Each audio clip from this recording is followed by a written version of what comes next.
ओम पूर्णमदः पूर्णमिदं पूर्णात् पूर्णमुदच्यते पूर्णस्य पूर्णमादाय पूर्णमेवावशिष्यते। ओम शांति शांति शांति। नमस्कार मित्रों। तो मित्रों, आज की वीडियो में हम बृहदारण्यक उपनिषद के प्रथम अध्याय के चौथे ब्राह्मण का जो 8वां मंत्र है उसका पाठ करेंगे। तो आइए देखते हैं कि ये मंत्र क्या कहता है। तो जो मंत्र वो कहता है, तदेतद प्रियः पुत्रात्, अर्थात वह प्रिय है पुत्र से। प्रेयो वित्तात्, अर्थात प्रिय है वित्त से। प्रेयो अन्यस्मात् सर्वस्मात्, अर्थात प्रिय है अन्य सभी से। अंतरतरम, अर्थात सबसे भीतर। यद अयम आत्मा, अर्थात जो यह आत्मा है। स यो अन्यम आत्मानः प्रियम ब्रुवाणम, अर्थात वह जो अन्य को स्वयं का प्रिय बोलता है। ब्रूयात प्रियम रोत्स्यति इति, अर्थात ऐसे बोलने से प्रिय के लिए रोता है। ईश्वरो ह तथैव स्यात्, अर्थात ईश्वर को ही वैसे कदाचित आत्मानमेव प्रियम उपासीत, अर्थात स्वयं के प्रिय रूप में उपासना कर। स य आत्मानम एव प्रियम उपासते, अर्थात वह उपासना करता है उसकी जो स्वयं का प्रिय ही है।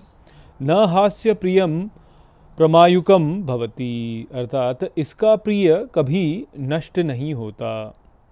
तो यहाँ पर बहुत ही गहरी भी आप कह सकते हैं और बहुत ही महत्वपूर्ण बात है जो कि हमें बताई जा रही है।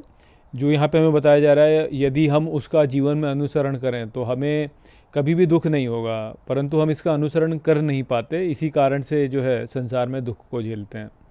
तो यहाँ पे जो बोला जा रहा है वो ये है कि जो वो है जो तप कर रहा है, जो सभी का स्रोत है, जो सबके भीतर है, जो सबका सार है, जिसको जो है अश्वमेध भी बोला है, उसको अयास्य आंगिरस भी बोला है, और वह ही अन्न है, वह ही सोम है, वह ही अग्नि है।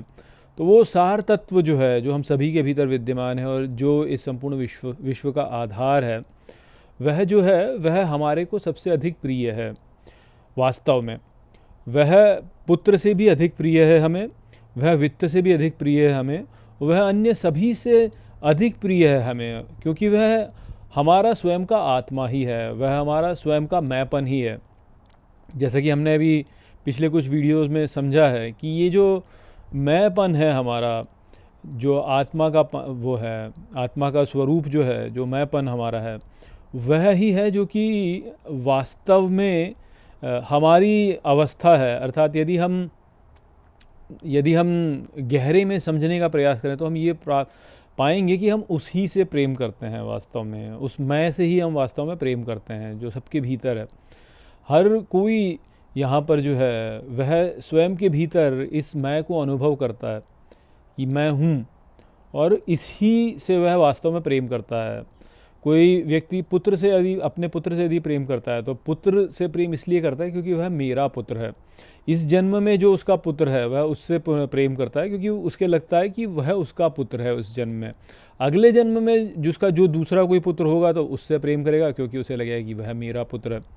ठीक इसी प्रकार से धन संपत्ति जो है उससे भी हम प्रेम इसीलिए करते हैं क्योंकि वह मेरी है। यदि धन संपत्ति ऐसे ही हो, एक कोई अरबपति है, अब अंबानी हो गया, अंबानी के पास इतना सारा धन है, तो क्या हम उसके धन से प्रेम करते हैं? नहीं करते।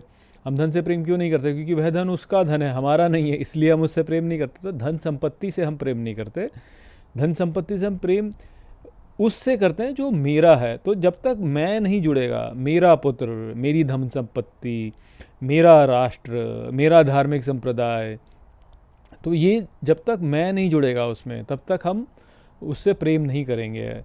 तो किसी अन्य का धार्मिक संप्रदाय होता है, उससे हमको उतना उसमें हमें उतनी रुचि नहीं होती है। किसी अन्य का राष्ट्र है तो उससे हमें प्रेम नहीं होता है। किसी अन्य की धन संपत्ति है तो उससे हमें प्रेम नहीं होता है। जब मेरा होता है, जब मेरे से संबंध जुड़ता है, तभी हम जो है किसी भी वस्तु से प्रेम करते हैं। तो इसलिए वास्तव में हम जिससे प्रेम करते हैं वह मैं है, आत्मा है, वह मेरा स्वयं का स्वरूप। और जो कोई भी जो है अन्य को प्रिय बोलता है वह जो है उस अन्य को लेकर के अंततः रोएगा ही रोएगा। ऐसा हो ही नहीं सकता कि वह रोए नहीं। तो यदि हमने प्रेम जो है आत्मा से ना कर कर किसी भी अन्य वस्तु से यदि कर लिया तो अंततः हमको उसके लिए रोना पड़ेगा। और ये उदाहरण हम चारों ओर देख सकते हैं। जो लोग अपने पुत्र से प्रेम करते हैं, अब हो सकता है कि पुत्र जो है वह आज्ञाकारी ना हो तो फिर वो आप उसके लिए रोगे, और यदि वह आज्ञाकारी है भी तो एक न एक बार आपका उससे वियोग होगा, आप उससे दूर होंगे, तो अब आप रोएंगे उसके लिए। अब यदि आपका पुत्र आपका आज्ञाकारी है तो भी आपको दुख हुआ, यदि आपका पुत्र आपका आज्ञाकारी नहीं है तो भी आपको दुख होगा। रोना तो आपको पड़ेगा ही। जैसे मान लीजिए कि आपका कोई आज्ञाकारी पुत्र है, अब वो आपको छोड़ के जा रहा है, मान लीजिए उसको कहीं जाना है, तो आपको दुख होगा कि अरे ये मुझे छोड़ के जा रहा है। तो इसलिए आज्ञाकारी पुत्र से भी आपको दुख प्राप्त हो रहा है। और जो आपका अवज्ञा करने वाला पुत्र है उससे भी आपको दुख, उससे तो वैसे ही आपको दुख हो रहा है कि अरे ये तो मेरी बात मानता ही नहीं। तो ले दे के दुखी हो रहा है ना, क्यों? अंततः तो हमको बिछड़ना है ही। हमसे अन्य कोई और जो भी कोई वस्तु है उससे हमें बिछड़ना ही है ना अंततः। तो वो हमें, यदि वो हमें सुख भी देती है, जो सुख हम सांसारिक सुख मानते हैं, तो अंततः तो उसके लिए हमें तब भी रोना ही पड़ेगा। और जो हमें दुख दे रही है उसके लिए तो हम अभी रो रहे हैं, तो उसके लिए तो हम अभी रो रहे हैं वैसे भी। तो इस संसार में किसी भी वस्तु जो स्वयं से अन्य है उस पर उस पे यदि हम आधारित होंगे तो हमको रोना ही पड़ेगा। कुछ आप कर नहीं सकते इसके लिए, यहाँ पे वो बोला जा रहा है। और ऐसे कितने सारे हम उदाहरण हैं जो कि हम यहाँ पे समझ सकते हैं इन सबको देख करके, कि कोई वस्तु जो हमको आज सुख देती है वह अंततः जो है जब वो उसका हमसे बिछड़ना होगा तो वह जो है उससे हमें दुख होगा। और यदि हमें कोई वस्तु अभी नहीं मिल पा रही है और हम उससे प्रेम करते हैं तो हमें दुख हो ही रहा है वैसे भी। और इसको ऐसे भी समझ सकते हैं कि जब हम किसी वस्तु को प्राप्त करते हैं तो उस वस्तु को प्राप्त करने से हमारे भीतर वासना ही बढ़ती है उस वस्तु के प्रति। और वासना जो हमारी है वह कभी शांत हो नहीं सकती। मान लीजिए आपको धन मिल जाए तो धन मिलने से आपको ऐसा नहीं हुआ कि अच्छा चलो धन मिल गया मुझे संतुष्टि हो गई, ऐसा नहीं है। धन जब मिलता है तो उससे अधिक वासना ही बढ़ती है, हमें और धन चाहिए होता है कि उतने में संतुष्टि नहीं हुई और चाहिए, इतने में संतुष्टि नहीं और चाहिए। तो जब हमें कोई वस्तु मिलती है तो उससे उसके प्रति हमारी वासना जो है वह बढ़ती है। और वासना जब बढ़ेगी तो वासना बढ़ने पर अंततः वह हमारा जो है पतन ही करेगी वास्तव में। क्योंकि यदि हम वासना को लेकर के हमारी मृत्यु को प्राप्त करते हैं तो हमारी मुक्ति हो ही नहीं सकती, संभव ही नहीं है। यदि छोटी सी वस्तु को लेकर के भी यदि हमारी वासना रह जाए तो उससे भी जो है हम फंस जाएंगे। जैसे यदि आपने भगवत पुराण में जड़ भरत वाली कथा सुनी हो तो उसमें जो भरत थे, जब राजा भरत थे वह वन में चले गए। उन्होंने बोला कि मैं सारे अपने संसार के बंधन काटता हूँ और अब मैं वन में जा रहा हूँ। और वन में जा करके उनकी आसक्ति किससे हो गई? एक हिरण के बच्चे से हो गई। कि हिरण का बच्चा था और वो उसकी माँ जो थी वह मर चुकी थी, तो उस दया करके जो है उन्होंने उसको पाल लिया, उसको अपने साथ रख लिया। और जैसे ही संबंध उसके साथ में जोड़ा तो बस उसी से आसक्ति हो गई, और फिर देखिए कि उनको अगला जन्म जो है हिरण का लेना पड़ा, पतन हो गया उनका। तो ये जो बातें हैं ना, ये आसक्ति की बातें और वासनाओं की बातें बहुत ही महत्व रखती हैं। जो प्रेम हम करते हैं हमें बहुत सावधान रहना चाहिए कि हम किससे प्रेम कर रहे हैं। ये जो हमारी प्रीति है ये उचित वस्तु में जाए तो ही वास्तव में हमारा कल्याण होगा। यदि ये अनुचित वस्तु में चली जाएगी तो उससे हमारा कल्याण नहीं होगा। आप धार्मिक संप्रदायों में भी देख लीजिए, लोग धार्मिक संप्रदाय में को लेकर के भी इसी प्रकार की समस्या में फंस जाते हैं कई बार कि भाई मेरा धार्मिक संप्रदाय जो है मैंने उससे अपने आप को जोड़ लिया, तो अब मेरे धार्मिक संप्रदाय वाले लोगों से मैंने संबंध जोड़ लिया और अब मैं उनसे प्रेम करता हूँ। अन्य धार्मिक संप्रदाय वाले जो लोग हैं उनसे मैं प्रेम नहीं करता। तो भगवान की ओर प्रगति करने का प्रयास किया, परंतु फिर भी जो है अपने अहंकार में, अपने मैंपन में और अपनी मूर्खता में जो है अनुचित से प्रीति कर ली।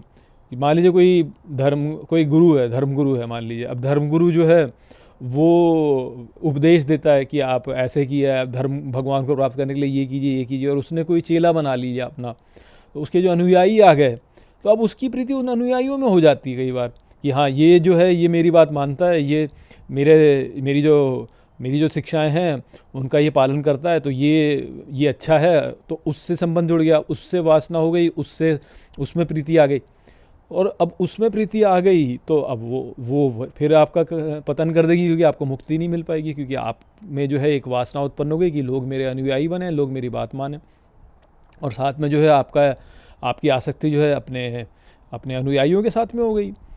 तो ये समस्या हो जाती है। या जैसे लोग बोलते हैं कि हम अपने गुरु की बात मानेंगे, हम गुरु का पालन करेंगे, गुरु जी हमारे हैं, तो अब गुरु जी तो हैं, परंतु वास्तविक गुरु कौन है? वास्तविक गुरु कोई मनुष्य थोड़ी है। तो जब हम किसी गुरु के पास जाते हैं और उससे शिक्षा लेने के लिए जाते हैं, तो हम वो शिक्षा ले करके ऐसा थोड़ी है कि हमको उससे संबंध बना लेना है। जैसे जब कभी विवाह होता है, तो विवाह में पति और पत्नी जो हैं उनका मिलन कराया जाता है किसी पंडित द्वारा। तो अब पंडित ने विवाह हमारा करा दिया और पति पत्नी हो गया, तो क्या विवाह के पश्चात भी लोग उस पंडित के बारे में सोचते हैं क्या? कोई जो पति पत्नी है वो बाद में पंडित के बारे में सोचते हैं क्या कि हाँ कौन था वो पंडित जिसने हमें मिलाया, उनको भी हम अपने साथ में ही रखेंगे या वो भी हमारे साथ में रहेंगे? ऐसा करते हैं क्या? नहीं करते। तो ठीक इसी प्रकार से हमारा संबंध भगवान से है, भगवान हमारे पति हैं, तो हमारा मिलन जो है, गुरु जो है वह हमारा मिलन भगवान से करा देता है, पर उसके पश्चात फिर गुरु के साथ में जुड़ जाना और गुरु जी के साथ में ही जुड़े रहना, उनके चेले ही बने रहना पूरे समय, ये मूर्खता है वास्तव में। ऐसा हमको नहीं करना चाहिए, क्योंकि इससे संबंध बनेगा, संबंध बन करके वासना बनेगी और प्रीति जुड़ जाएगी। तो हमारा इस संसार में जिस भी वस्तु से संबंध है वो ईश्वर को लेकर के है, वो उस वस्तु को लेकर के नहीं है। तो यदि हमारा पुत्र से संबंध है तो ईश्वर को लेकर के है कि पुत्र में हम ईश्वर को देखें। यदि हमारा पति से संबंध है, पत्नी से संबंध है, तो वो भी ईश्वर को लेकर के है कि उसमें भी हम ईश्वर को देखें। यदि हमारा कुछ भी हमारे धन संपत्ति से भी हमारा संबंध है, तो वो संबंध जो है वो ईश्वर को लेकर के है कि ईश्वर ने हमें दिया है एक साधन सामग्री के रूप में, इससे हमें साधना करनी है। तो इस प्रकार का भाव व्यक्ति के भीतर यदि होगा तो ही जो है वह मुक्त हो सकेगा, अन्यथा उसका पतन हो ही जाएगा, क्योंकि वासना रह जाएगी भीतर। तो इसलिए यहाँ पर हमको यही बताया जा रहा है कि ईश्वर ही है जो कि हमारा अपना है, वास्तव में वह ही है जो कि स्वयं का प्रिय रूप है, उपासना करने योग्य है। हमें ईश्वर से ही करना है, और ईश्वर का जो स्वरूप है और जो हमारा स्वरूप है वो वास्तव में एक ही है, उसमें कोई भेद नहीं है। केवल इतना है कि हम उसका एक अंश हैं, ईश्वर का एक अंश हम हैं। यदि हम अपने अहंकार से हमको, वो जो नकली अहंकार, जो कच्चा अहंकार होता है जो कि नष्ट हो जाता है तुरंत ही मृत्यु के पश्चात, उस अहंकार में यदि हम हैं तो हम ऐसे मान सकते हैं कि हम उसका एक अंश हैं। वास्तव में तो हम और ईश्वर में कोई भेद ही नहीं है। जो हमारा आत्मा है वास्तव में, वो वास्तव में ईश्वर ही है, आत्मा ही परमात्मा है वास्तव में। तो इसलिए हमको जब भी कुछ करना है, ये प्रीति यदि हमें करनी है, तो उसका जो आधार है वह वास्तव में स्वयं का ही आधार है। हमारा संबंध केवल ईश्वर से है, जो कि हमारा सच्चा स्वरूप है, अर्थात हमारा संबंध स्वयं से ही है। ज्ञान की जो सर्वोच्च अवस्था होती है वो यही अवस्था होती है कि जो व्यक्ति होता है वह संसार को महत्व देता ही नहीं है, वह केवल स्वयं को महत्व देता है, अपने आप को महत्व देता है, अपने आत्मा को महत्व देता है। और भक्ति जो है उसका जो सर्वोच्च स्वरूप है वो यही है कि वह सब में ईश्वर को देखता है और सब में ईश्वर को देख करके ईश्वर से संबंध बनाता है। और ज्ञान और भक्ति इस प्रकार से एक में हो जाते हैं कि जो ईश्वर का स्वरूप है और जो हमारा स्वरूप है वह एक ही है वास्तव में, उसमें कोई भेद नहीं है। आप अधिकाधिक इतना कर सकते हैं, यदि आप थोड़ा रस लेना चाहते हैं, यदि आप भक्ति रस लेना चाहते हैं और थोड़ा पृथकता रखना चाहते हैं ताकि आप प्रेम रस को अनुभव कर सकें, तो आप ये कह सकते हैं कि मैं ईश्वर का एक अंश हूँ और मैं अपने अंशी से प्रेम करता हूँ।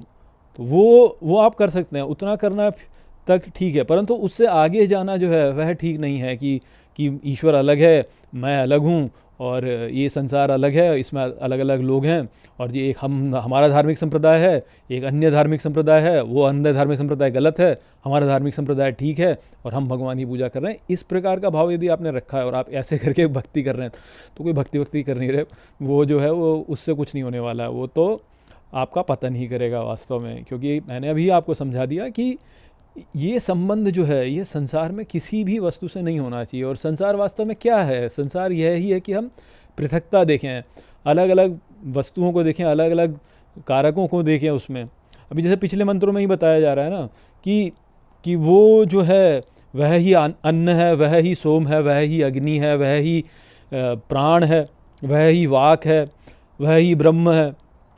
तो सब कुछ ले दे के हम देखते हैं, सार तत्व यदि हम देखेंगे तो वही ही है। जैसे म्यान में तलवार है, तो जो म्यान है वो ऊपरी रूप से दिखता है, परंतु वास्तव में जो भीतर सार तत्व है वह एक ही है।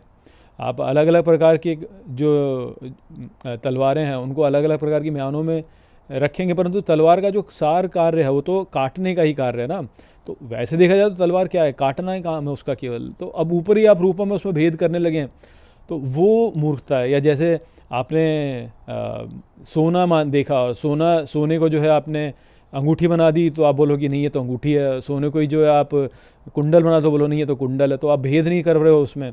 आप जो सार है वो तो स्वर्ण ही है ना उसका। तो वो जो सार तत्व है सबके भीतर वह ईश्वर ही है।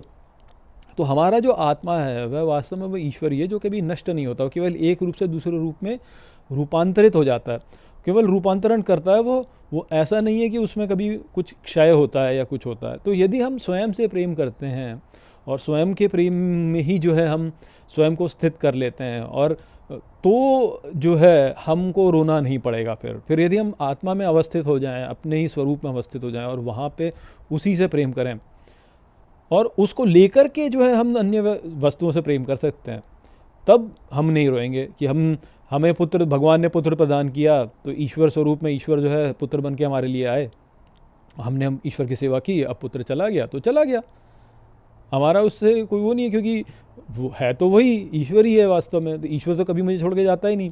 वो बस अलग अलग रूपों में मेरे आगे आता है। कभी मेरे पुत्र रूप में आ जाएगा, कभी पुत्र ही रूप में आ जाएगा, कभी किसी और संबंधी के रूप में आ जाएगा, कभी किसी अज्ञात व्यक्ति के रूप में मेरे आगे आ जाएगा। तो वो जो ईश्वर है वह तो सदा मेरे साथ में है, वो तो है ही, पर अलग अलग रूपों में मेरे सामने आता है, और मैं जो है ईश्वर से ही प्रेम करता हूँ। तो इस प्रकार से जब हम अपने चारों लोगों से प्रेम करेंगे या वस्तुओं से प्रेम करेंगे, तब हमको रोना नहीं पड़ेगा।